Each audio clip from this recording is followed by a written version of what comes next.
Pauline Hanson just said what most Australian politicians won't admit.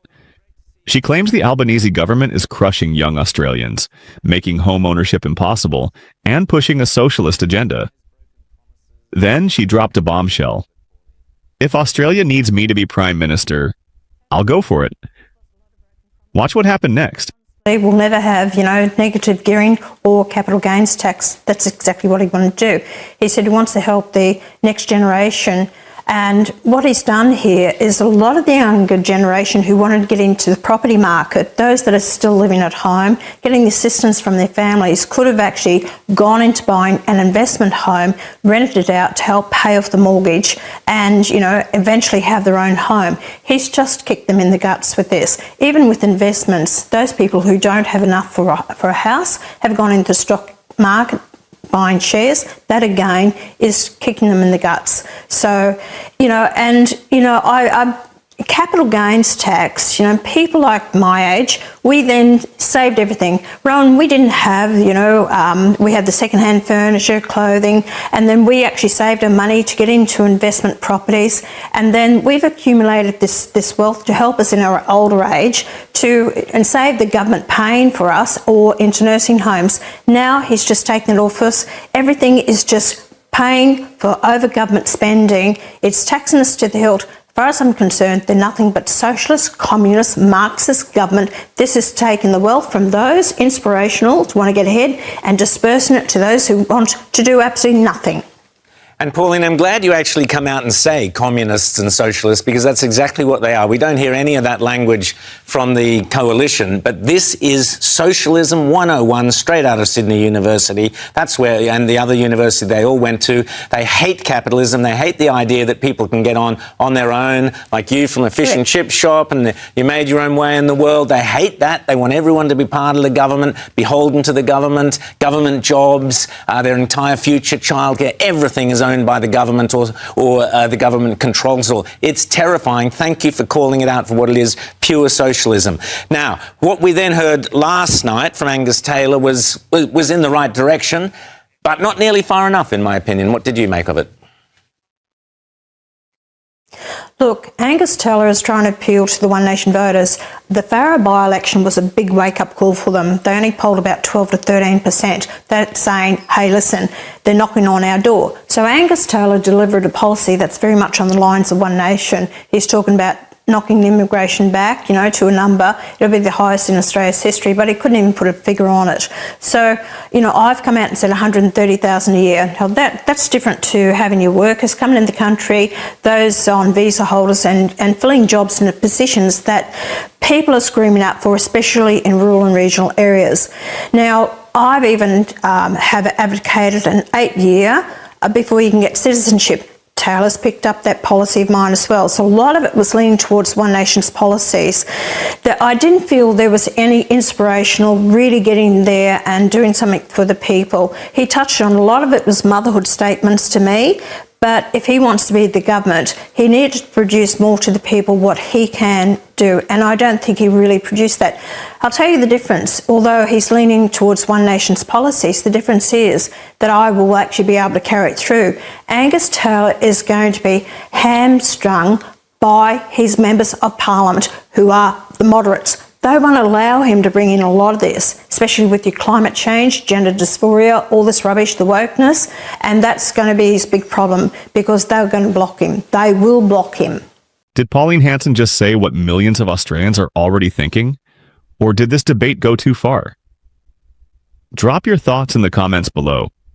Which leads us to the inevitable question. Pauline, I listened to a speech you made before Christmas. I was privileged to be there and heard it, and I said to you after that speech, that's the first time you've sounded prime ministerial to me. And I meant it. It was a great speech. The question I most often hear now from people is, firstly, can One Nation work with the coalition to form a government? Or secondly, can One Nation form a government at the next election? And could Pauline Hanson be the Prime Minister of Australia? What's your answer to those people?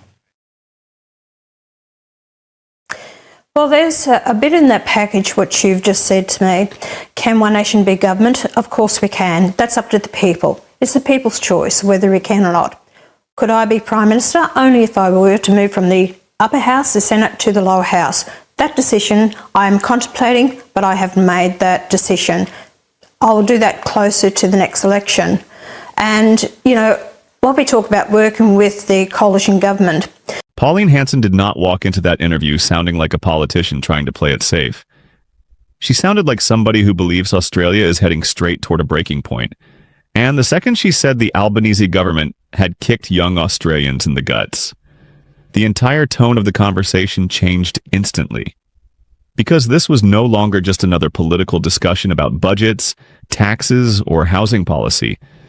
This became a direct attack on a government that millions of Australians already blame for crushing the dream of owning a home. Hanson went straight for the pain. Ordinary people are feeling right now. Young Australians still living with their parents, families struggling to save, workers trying to invest, buy shares, or get into the property market before prices climb even higher. According to Hanson, instead of helping those people move forward, Labor is punishing them for even trying. And she framed the budget as something much bigger than bad economics. She framed it as an attack on ambition itself. Then came the moment that truly exploded the interview. Pauline Hanson did not just criticize Labor policies. She called the government socialist, communist, and Marxist live on air. Almost nobody in mainstream Australian politics is willing to use language that strong anymore. Most politicians carefully avoid those labels. Hanson ran directly toward them without hesitation. And what made the moment even bigger was the host agreeing with her completely, accusing Labor of wanting Australians dependent on government control for everything from jobs to childcare to their financial future. But the real political bombshell came when the discussion turned toward the coalition. Hanson openly claimed that Liberal politicians are now copying one nation policies because Conservative voters are abandoning them. Immigration caps, citizenship rules, national identity issues. Hanson argued that the coalition is slowly shifting toward one nation because they know voters are angry and desperate for stronger leadership. Then she dropped the line that probably terrified Liberal moderates watching at home. The difference is that I will actually be able to carry it through. That was not just criticism. That was Pauline Hanson directly telling Australians that the coalition is too weak to follow through on the promises Conservative voters actually want. And then came the biggest moment of all. Prime Minister. For the first time in a long time, Pauline Hanson did not laugh off the idea. She admitted she is considering moving to the lower house and said if Australia needs her to do it, she will go for it. That single moment transformed this from a fiery interview into something much larger. A warning sign that one nation may no longer see itself as a protest party. They are starting to talk like they want real power. Whether people agree with Pauline Hanson or completely reject her politics, one thing became crystal clear during this interview. She believes Australia's political system is breaking apart, and she is betting millions of frustrated voters are about to break with the major parties completely. If you enjoyed this breakdown, make sure to like the video, subscribe to the channel, and turn on notifications because the political battles heading into the next election are only getting more explosive from here.